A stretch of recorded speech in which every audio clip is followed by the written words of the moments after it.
Mon âme bénit l'Éternel et n'oublie aucun de ses bienfaits. Il y a un cantique qui dit « Compte les bienfaits de Dieu, mets-les tous devant tes yeux. » Et lorsqu'on réalise le privilège qu'on a d'être appelé enfant de Dieu, eh bien nos cœurs, notre âme ne peut que bénir l'Éternel, ne peut que le louer, l'adorer. Et lorsqu'on, je dis dans ce lieu, mais en tout lieu, en tout endroit, nos cœurs doivent se fléchir, doivent fléchir devant sa face, devant la grandeur, devant l'immensité de sa grâce. La parole de Dieu déclare dans le livre de la Genèse, vous connaissez, au commencement, Dieu créa les cieux et la terre était informe et vide. Et la Bible dit que Dieu a dit que la lumière soit, et la lumière fut. Puis c'est un peu nos vies, ça. On était dans les ténèbres. On marchait selon le train de ce monde, selon les convoitises de notre chair, accomplissant la volonté de notre chair et de nos pensées. Et nous étions par nature des enfants de colère comme les autres. Mais Dieu, à cause du grand amour dont il nous a aimés, il nous a fait la grâce. La grâce, ça veut dire qu'on ne méritait pas. Ça veut dire qu'on n'était pas digne. Ça veut dire que on méritait d'être condamné. Mais Dieu a pris notre place. Jésus a pris notre place. Dans la parole de Dieu, le livre des psaumes, je regardais ça tout à l'heure,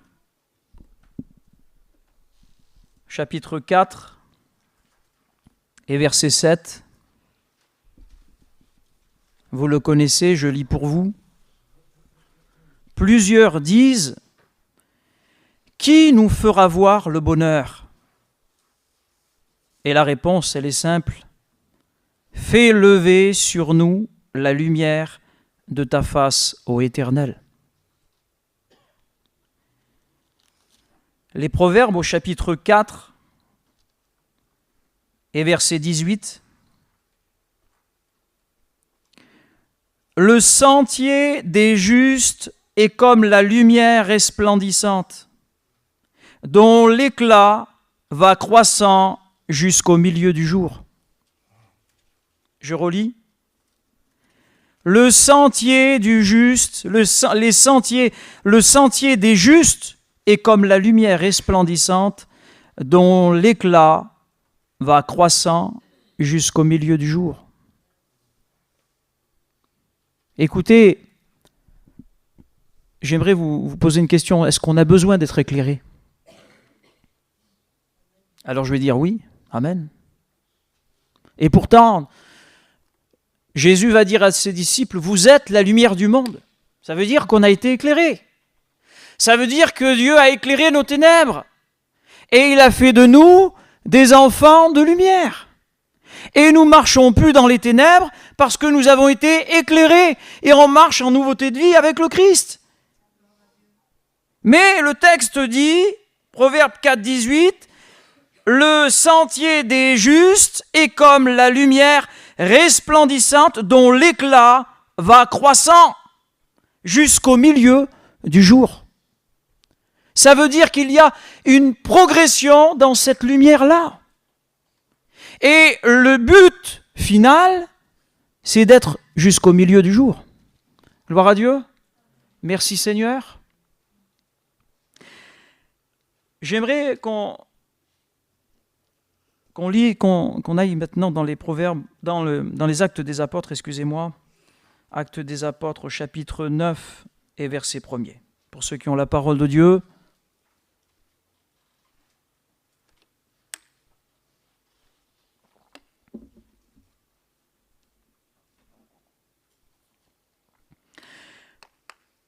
Verset 1er du chapitre 9 des Actes des Apôtres. Cependant, Saul respirait encore la menace et le meurtre contre les disciples du Seigneur se rendit chez le souverain sacrificateur et lui demanda des lettres pour les synagogues de Damas, afin que s'il trouve des partisans de la nouvelle doctrine, hommes ou femmes, il les amena liés à Jérusalem. Comme il était en chemin et qu'il approchait de Damas, tout à coup, une lumière venant du ciel resplendit autour de lui. La lumière du juste est comme une lumière resplendissante. Gloire à Dieu, Proverbe 4, 18.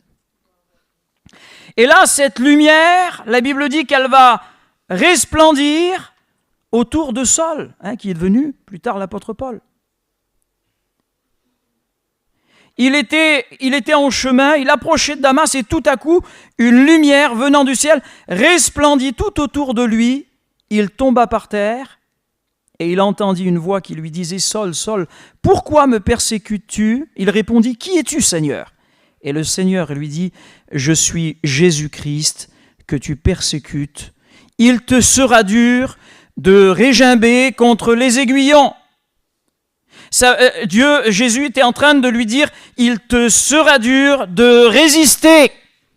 Il te sera dur de refuser. Il te sera dur d'aller contre ma volonté, d'aller contre ma parole. » Et là, dans le verset, il dit « Il te sera dur de régimber contre les aiguillons. » Et un aiguillon, vous savez ce que c'est ? C'est un bâton avec un pic pointu qui servait à faire avancer le bétail. Et puis le thème du message de ce matin, et j'aimerais vous le dire, j'ai noté ceci, se sentir piqué par Dieu. Écoutez, frères et sœurs, est-ce que vous n'avez pas été déjà piqué par des hommes ? Ça m'est arrivé. Être piqué par un cousin, par une cousine. Nous montrons notre état, notre faiblesse et bien souvent nos défauts. En disant, toi, bien, t'es colérique, toi. Toi, t'es quelqu'un qui se met très vite fait en colère. Ou toi, ben, quand il y a un petit peu d'alcool, eh bien, t'as tendance à boire un petit peu. Ou toi, t'as la tête dure. T'as la tête dure, toi. Tu veux toujours avoir raison. Et là, on se sent piqué. Et puis, lorsqu'on se sent piqué par un homme, eh bien, il y a une révolte qui se manifeste au-dedans de nous. Il y a une révolte. Et puis, bien des fois, on répond. C'est œil pour œil, dent pour dent. Des fois, bien, l'orgueil se manifeste. C'est vrai, parce qu'on ne veut pas toujours avoir tort, on veut quand même avoir raison.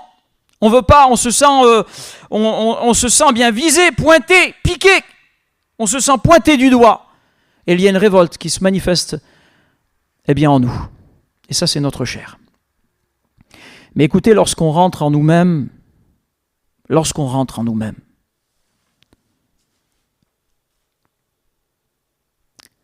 et puis qu'on réfléchit à ce qui nous a été dit, on dit, Seigneur, c'est vrai que parfois j'ai la tête dure.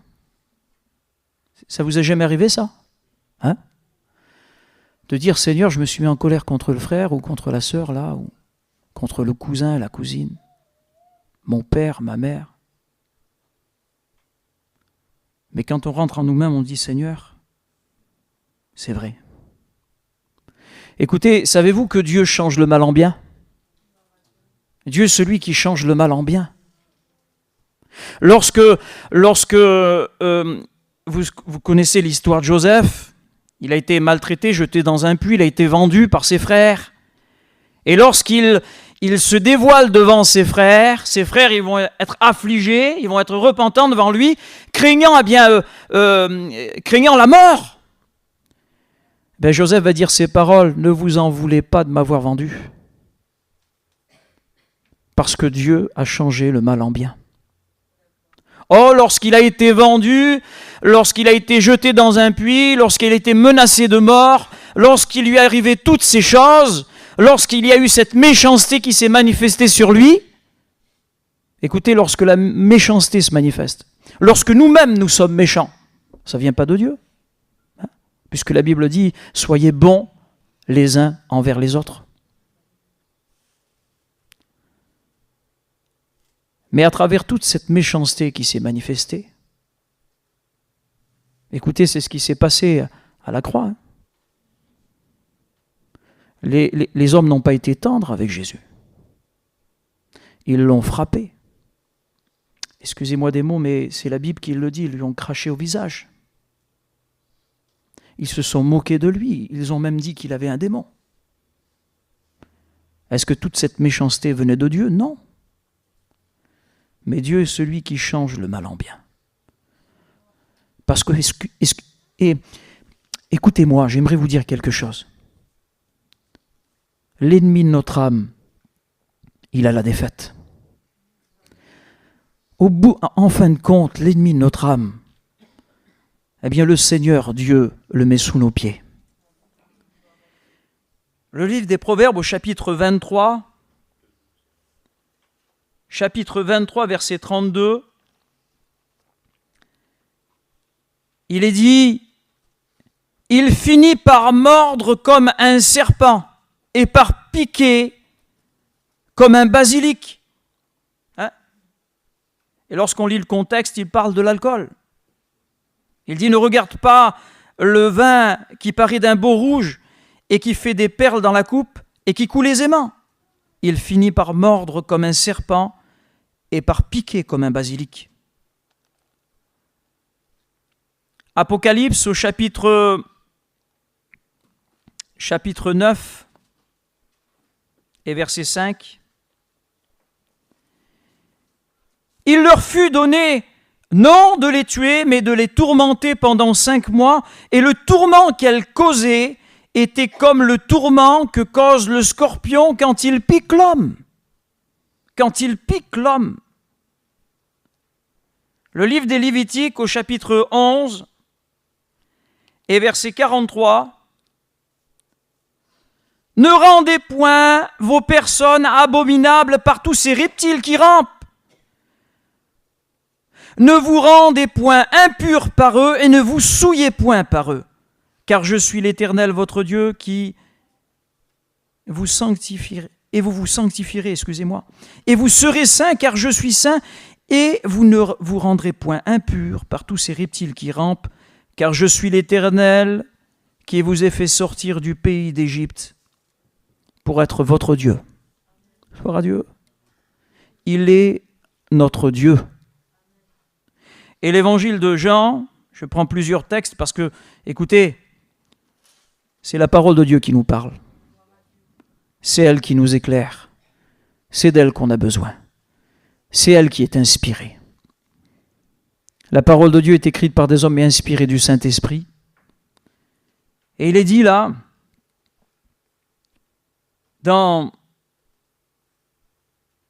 l'évangile de Jean au chapitre 1er, verset 11, « Il est venu chez les siens et les siens ne l'ont point reçu, mais à tous ceux qui l'ont reçu, à ceux qui croient en son nom, elle a donné le pouvoir de devenir enfants de Dieu. » Enfants de Dieu. Et parce que nous sommes ses enfants, il est celui qui veut nous guider, nous diriger, nous faire comprendre sa parole. Écoutez, la Bible dit que les blessures d'un ami prouvent sa fidélité, mais les baisers d'un ennemi sont trompeurs. Et dans l'évangile de Luc, au chapitre 10 et verset 19, il est dit « Voici, je vous ai donné le pouvoir de marcher sur les scorpions, sur les serpents et sur toute la puissance de l'ennemi, et rien ne pourra vous nuire. » Écoutez, parfois il y a des choses qui veulent nous faire du mal, qui veulent nous nuire, qui veulent porter atteinte à notre âme, qui veulent nous détruire. Mais à travers notre tristesse, le Seigneur est celui qui nous tend une main. Gloire à Dieu. Et il te tend la main ce matin. Et c'est à toi de la saisir. Alors, je voudrais qu'on lise ensemble, parce que c'est la parole de Dieu qui nous parle. Les Actes des Apôtres, au chapitre 1er, chapitre 2 des Actes des Apôtres, et verset 2.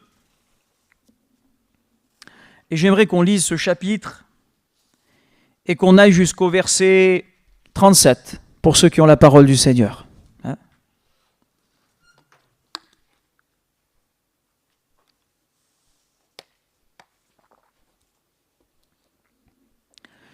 La Bible dit, le jour de la Pentecôte, ils étaient tous ensemble dans un même lieu. Tout à coup, il vient un bruit comme celui d'un vent impétueux. Il remplit toute la maison où ils étaient assis. Des langues semblables à des langues de feu leur apparurent séparées les unes des autres. Ils se posèrent sur chacun d'eux. Ils furent remplis du Saint-Esprit. Béni soit Dieu. Ils se mirent à parler en d'autres langues selon que l'Esprit leur donnait de s'exprimer. Or, il y avait en ces jours à Jérusalem des hommes pieux de toute nation qui sont sous le ciel. Au bruit qui eut lieu, la multitude accourut et elle fut confondue parce que chacun les entendait parler dans sa propre langue. Ils étaient tous dans l'étonnement et la surprise. Ils se disaient les uns aux autres, « Voici ces gens qui parlent, ne sont-ils pas tous Galiléens et comment les entendons-nous parler ? Comment les entendons-nous dans notre propre langue, excusez-moi ? À chacun, dans notre langue maternelle, Parthes, Mèdes et Lamites, ceux qui habitent la Mésopotamie, la Judée, la Cappadoce, le Pont, l'Asie, la Phrygie, la Pamphylie, l'Égypte, le territoire de la Libye voisine de Cyrène, et ceux qui sont venus de Rome, juifs et prosélytes, crétois et barbares. Comment les entendons-nous parler dans nos langues des merveilles de Dieu ? Des merveilles de Dieu. Ils étaient tous dans l'étonnement, verset 12. Et ne sachant que penser, ils se disaient les uns aux autres, que veut dire ceci ? Mais d'autres se moquaient en disant, ils sont pleins de vin doux. Alors Pierre se présenta avec les 11, éleva la voix et leur parla en ces termes, hommes juifs, et vous tous qui séjournez à Jérusalem, sachez ceci et prêtez l'oreille à mes paroles. Ces gens ne sont pas ivres, comme vous le supposez, mais c'est la 3e heure du jour. Mais c'est ici ce qui a été dit par le prophète Joël. Dans les derniers jours, dit Dieu, je répandrai de mon esprit sur toute chair.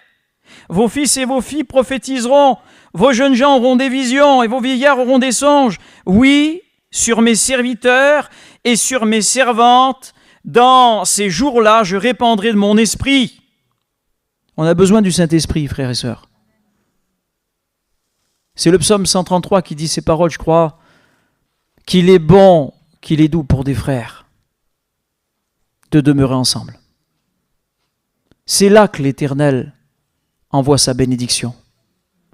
La Bible dit, c'est comme l'huile précieuse qui est répandue sur la terre, sur la tête d'Aaron, qui descend sur la barbe, qui descend sur le bord de ses vêtements. Écoutez, l'huile, elle ne nous fera pas bien élever. Elle ne nous fera pas nous orgueillir, mais elle nous fera descendre. Gloire à Dieu. Le livre de Jérémie nous dit, lève-toi et descends dans la maison du potier, et je te ferai entendre ma parole. Écoutez, lorsque la parole de Dieu nous parle, c'est comme si qu'on ait un vase d'argile fragile, fait de terre, entre les mains du potier, mis sur le tour. Écoutez, le tour, il était fait parfois en 3 matières différentes. Il y avait des tours qui étaient en terre, symbole de l'humanité de Jésus. Il y avait des tours qui étaient faits en bois, symbole de la croix de Jésus. Et il y a des tours qui étaient faits en pierre. Écoutez, Jésus est la pierre angulaire. Et la Bible déclare qu'en lui, tout l'édifice bien coordonné s'élève pour être un temple saint dans le Seigneur. Et Dieu a voulu nous donner la forme qu'il convient pour être son habitation en esprit et en vérité. Et il veut nous remplir de son huile. Il veut nous remplir du Saint-Esprit. La Bible dit, je ferai paraître des prodiges en haut dans le ciel et des miracles en bas sur la terre. Verset 20, le soleil se changera en ténèbres, la lune en sang, avant l'arrivée du jour du Seigneur, de ce jour grand et glorieux. Alors, quiconque invoquera le nom du Seigneur sera sauvé. Verset 22 de Acte 2.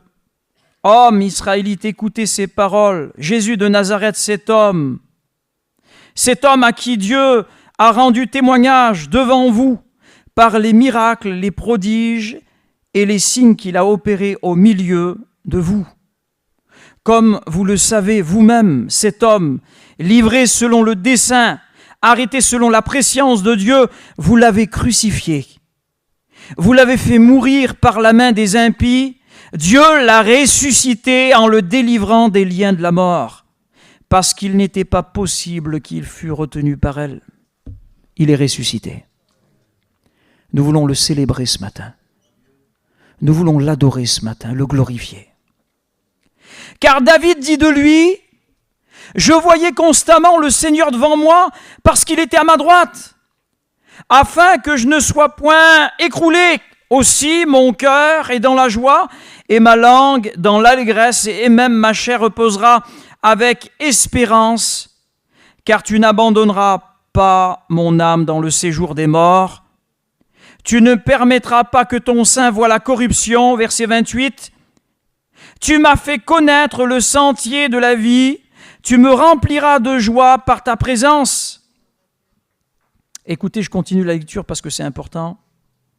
Hommes, frères, qu'il me soit permis de vous dire librement au sujet du patriarche David qu'il est mort et qu'il a été enseveli et que son sépulcre existe encore aujourd'hui parmi nous, comme il était prophète, et qu'il savait que Dieu lui avait promis avec serment qu'il ferait naître le Christ de sa postérité selon la chair pour le faire asseoir sur son trône. C'est la résurrection du Christ qu'il a prévue et annoncée en disant qu'il ne serait pas abandonné dans le séjour des morts et que sa chair ne verrait pas la corruption. C'est ce Jésus que Dieu a ressuscité. Nous en sommes tous témoins. Élevé par la droite de Dieu, il a reçu du Père le Saint-Esprit qu'il avait promis et qu'il a répandu, comme vous le voyez et l'entendez. Car David n'est point monté au ciel, mais il dit lui-même, le Seigneur a dit à mon Seigneur, assis-toi à ma droite jusqu'à ce que je fasse de tes ennemis ton marchepied. Que toute la maison d'Israël sache donc avec certitude que Dieu a fait Seigneur le Christ. Seigneur et Christ, ce Jésus que vous avez crucifié. Écoutez la prédication de Pierre. Il y a eu un résultat. Il y a eu quelque chose qui s'est manifesté. Au verset 37, il dit, après avoir entendu ce discours, ils eurent le cœur vivement touché. Ils eurent le cœur vivement touché. Et si on lit la version Martin et la version Darby, la version Martin nous dit que ils eurent le cœur saisi, touché de componction. Ils eurent le cœur saisi de componction. Ça veut dire qu'ils se sont sentis piqués dans leur cœur, transpercés dans leur cœur, lorsque Pierre leur disait « Vous l'avez crucifié ». C'est vous qui avez manifesté envers le Christ la méchanceté. C'est vous qui êtes méchants. C'est vous qui êtes pécheurs. C'est vous qui méritez le châtiment, la croix. Vous l'avez crucifié. Vous avez demandé qu'on vous accorde la grâce d'un meurtrier. Et vous avez crucifié le juste, le Seigneur des Seigneurs. Et lorsqu'ils ont entendu ces paroles de Pierre, ils eurent le cœur vivement touché. Ça vous nous a jamais arrivé d'être touché par la parole de Dieu? Mais lorsqu'on est touché par la parole de Dieu, lorsqu'on est piqué par Dieu, Écoutez, on peut être piqué par les hommes ou bien être piqué par l'ennemi. Et le livre des Éphésiens nous dit que, nous cite les armes de la foi, il va dire au reste, frères, fortifiez-vous dans le Seigneur et par sa toute puissance, revêtez-vous de toutes les armes de Dieu afin de pouvoir tenir ferme contre les ruses du diable. Car nous n'avons pas à lutter contre la chair et le sang, mais contre les princes de ce monde de ténèbres, contre les esprits méchants dans les lieux célestes. C'est pourquoi prenez toutes les armes de Dieu. Gloire à Dieu. Prenez toutes les armes de Dieu afin de pouvoir résister dans le mauvais jour. Il dit au verset 14, revêtez. Il dit, ayez à vos reins la vérité pour ceinture. Et ça c'est important, d'être vrai. Revêtez la cuirasse de la justice. Mettez pour chaussure à vos pieds le zèle que donne l'évangile de paix. Prenez par-dessus tout cela le bouclier de la foi, avec lesquels vous pourrez éteindre les traits enflammés du malin. Parce que le diable veut nous piquer, veut nous transpercer avec des flèches, mais on peut les arrêter avec le bouclier de la foi. Gloire à Dieu. Quand le diable est là, quand l'ennemi est là pour venir nous faire du mal, eh bien Dieu est celui qui change le mal en bien. Gloire à Jésus. Alors,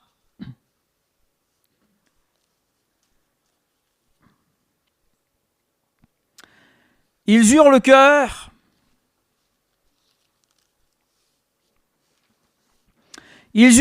vivement touché, et ils dirent à Pierre, voilà ce que produit la parole de Dieu lorsqu'elle nous touche, lorsqu'elle touche nos défauts, lorsqu'elle touche, parfois ce qui nous gêne. Parfois, il y a des choses où on ne veut pas parler. Mais le Seigneur est celui qui dévoile nos vies et nos cœurs. Écoutez, il y a certaines personnes, je le dis bien chez moi, mais lorsqu'on leur parle de certaines choses, ils ne veulent pas n'en entendre parler. Lorsqu'on leur parle de l'alcool, j'ai cité un texte tout à l'heure. Le verset, Proverbe 23, 32, il finit par mordre comme un serpent et par piquer comme un basilic. Il est parlé de l'alcool. Et puis pour certains, c'est un sujet tabou, on ne peut pas leur en parler. Parce que tout de suite, ils se vexent. Quand on parle du travail,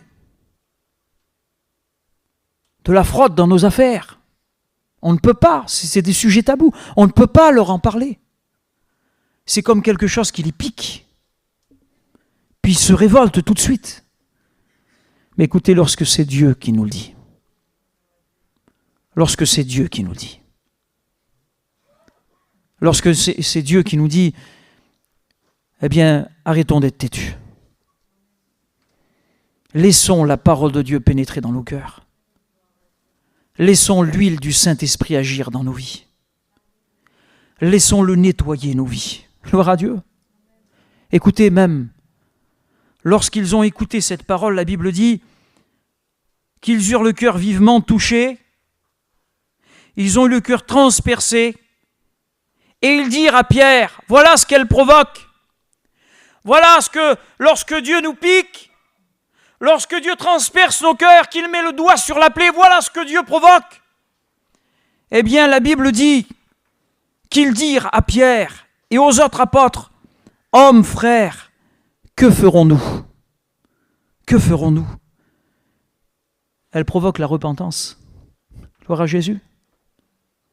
Et Pierre leur dit, repentez-vous et que chacun de vous soit baptisé au nom de Jésus-Christ. Alors pour certaines versions, vous trouverez pour le pardon des péchés, mais ce n'est pas la vraie traduction. La vraie traduction, c'est à cause du pardon des péchés. Parce qu'écoutez, on ne se fait pas baptiser pour être pardonné de nos péchés. On se fait baptiser parce que nous avons été lavés de nos péchés. Parce que nous avons été pardonnés de nos péchés. Parce qu'on a demandé pardon pour nos péchés. Et qui même encore aujourd'hui, encore on a besoin de s'approcher de cette lumière. Béni soit Dieu. Encore, on a besoin. Psaume, le premier verset que je vous ai cité, le deuxième, il dit, plusieurs me disent, qui nous fera voir le bonheur? Écoute, si tu restes dans ton état, tu ne verras pas le bonheur. Si ton espérance, elle est là, tu ne verras pas le bonheur. Il est dit là, fais briller, fais lever sur nous, ô Éternel, la lumière de ta face. Le proverbe, tout à l'heure, je vous ai pris le texte, je reviens dessus. Chapitre 4, verset 18. Le sentier des justes est comme la lumière resplendissante, dont l'éclat va croissant jusqu'au milieu du jour. Je ne veux pas aller plus loin, écoutez. J'aimerais qu'on prie le Seigneur ensemble. J'aimerais qu'on prie le Seigneur ensemble. Je ne vais pas aller plus loin. Béni soit Dieu. J'aimerais qu'on courbe les fronts ensemble. Écoutez, en Dieu, on n'est pas appelé à régresser. On n'est pas appelé à rétrograder. On n'est pas appelé à faire marche arrière dans le Seigneur. On a besoin de grandir. On a besoin que nos progrès soient évidents devant sa face. La Bible dit, si nous marchons dans la lumière, comme lui-même est lumière, eh bien nous sommes mutuellement en communion avec lui. Le sang de Jésus-Christ, son Fils, nous purifie de tout péché. Écoutez, il est l'avocat auprès du Père. Il plaide pour nous, il combat pour nous. Il combat pour nous. Et quel argument? Ce n'est pas l'avocat de ce monde, de cette terre. Ce n'est pas un avocat qu'on prendrait pour un cas particulier, qui pourrait nous défendre sur cette terre, et qui essaierait d'avoir des arguments quelconques. Lorsqu'il se présente devant son Père, l'argument du Christ, c'est son sang. Gloire à Dieu. Il a gagné tous les procès. Parce qu'il nous a fait grâce. Et ce matin, eh bien, si tu t'es senti bien piqué par Dieu, touché par la parole de Dieu, eh bien, il y a le Christ avec son sang. Gloire à Dieu. Il y a le Christ avec son sang. Et son sang est encore efficace ce matin. Écoutez, lorsqu'on s'approche du sang du Christ, eh bien, on reconnaît une chose, que c'est à cause de nous qu'il a versé son sang. C'est à cause de moi, Seigneur, que tu as versé ton sang. C'est à cause de moi. C'est moi qui étais coupable. C'est moi qui méritais la condamnation et tu l'as pris à ma place, Seigneur.